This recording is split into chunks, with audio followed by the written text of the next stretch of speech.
Okay, so today I'm back with Rupert Mackeson. We're at Newbury, Rupert. Thanks very much for agreeing to talk to me again. You've just said your book, Frankie Dettori's British Classic Winners, published, but as Rupert Collins, not Rupert Mackeson. Why don't you use your real name? I've written a bit of fiction under my own name, and when I turned to writing fact, I used a pen name on the recommendation of a great John Welcome. Okay, now I see from the cover of your book that you were brought up in Kent, but you're an aristocrat, aren't you? But you were riding pointers. Was that a job necessity or something you loved doing? This is as a youngster, a young man. Yeah, well, no, I mean, from the age of 15, I've always been into racing, and I rode as an amateur for 6 or 7 seasons till I broke my back in the army. Okay, now you mentioned the army there. You used to ride horses as a cavalry officer and also as a jockey. Yeah. So you know a bit about the subject matter.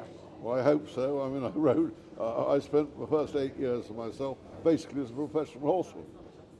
Okay, now... Firstly, I spent 4 years in Ireland, where I rode out most days for a famous chap called Georgie Wells, great trainer. So it's because you loved it rather than because you needed the money? No, I rode because I loved it. It cost me money. So before we get into the book, which is the reason we're talking to you again, you just celebrated your 83rd birthday. So 82nd. 82nd, sorry. Yeah. So I'm guessing that you've been coming here to Newbury longer than most people here today. Yes, I first came here when I was with Brian Marshall, the famous jockey who rode back-to-back winners for Vincent O'Brien on 2 different horses. When I was with him, must have been 58. I've been coming here since 58. Okay, and you, they talk about Arkle winning the Gold Cups, but they don't talk about him getting beaten in the Hennessy, but you were here. Yeah, he won. Yeah, he got beaten by Rupert Collens, who was by a horse called Colonist, owned by Sir Winston Churchill. I'm halfway through a book on Sir Winston and his horses, which comes out next year, published by these people, White Owl.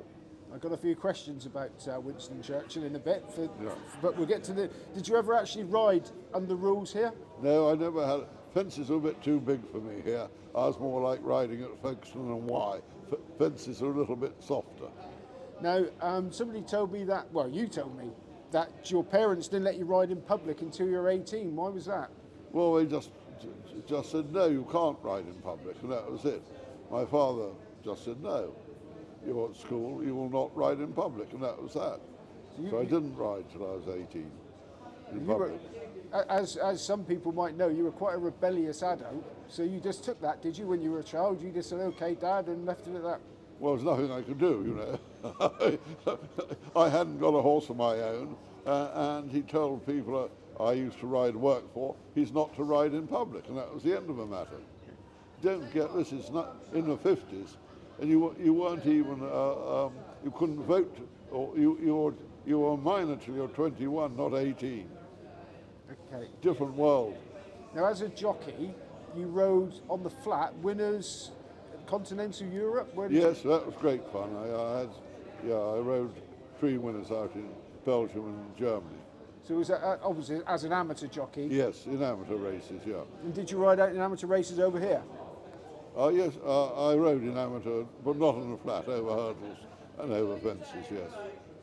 Now, you've written this book about Frankie Dettori. Yeah. You must have seen some great jockeys ride over the years before Frankie came along. Yes, I mean, first jockey I remember seeing as a kid was Sir Gordon Richards. He turned up at Folkestone in a great big Rolls Royce, waving to the crowds like the Queen Mother. I watched him, and I've seen all the great jockeys since Sir Gordon, and there's been some very, very good jockeys. But Lester and Frankie were probably the best too since the war. But a lot of people thought Sir Gordon Richards was very good. 26 champion jockeyships, but unlike Frankie, he only rode 12 classic winners, or 14, I can't remember which. Frankie rode 23. So Frankie is a very, very, very good jockey. Lester rode 40. Those were 2 great jockeys, the greatest 2 jockeys of great jockeys I've seen since 1953 or something. And if you had to put them in order, who's the top? Oh, Lester. The- He was just that little bit stronger, a little bit better, I think. But Frankie wasn't far behind him. Now, you were great mates with the late Lester Piggott. Yeah. I used to turn up at your bookstall at Epsom and sign books on Derby Day. Yes, and I worked with him. I used to do signings for him in France and in Ireland.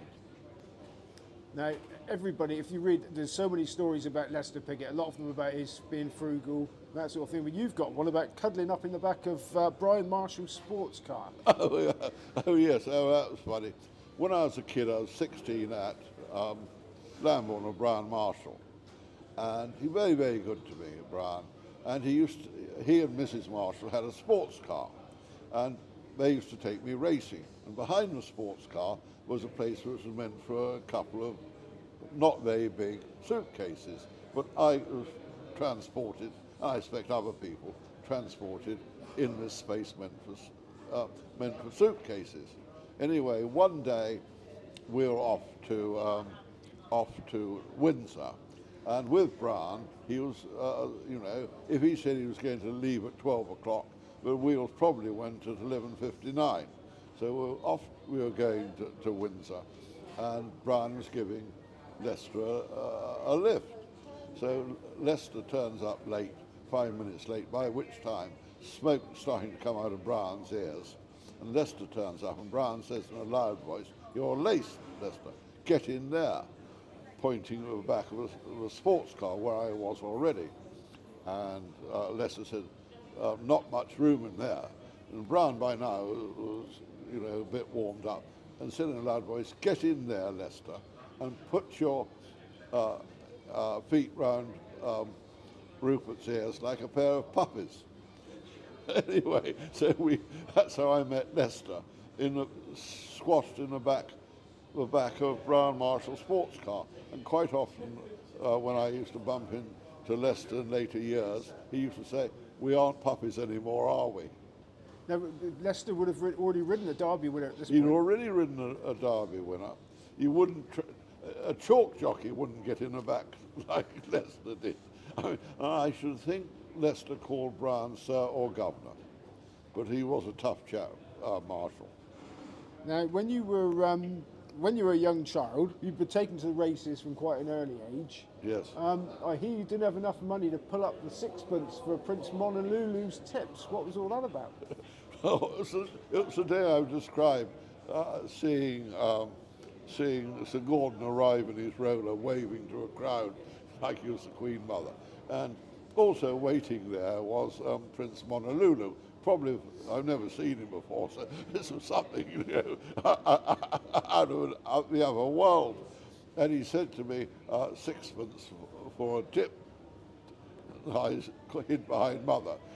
And Prince Monolulu then said to my mother, "The young gentleman hasn't got sixpence, has he?" And my mother said, "I doubt it." And that was the end of a conversation with Prince Monolulu.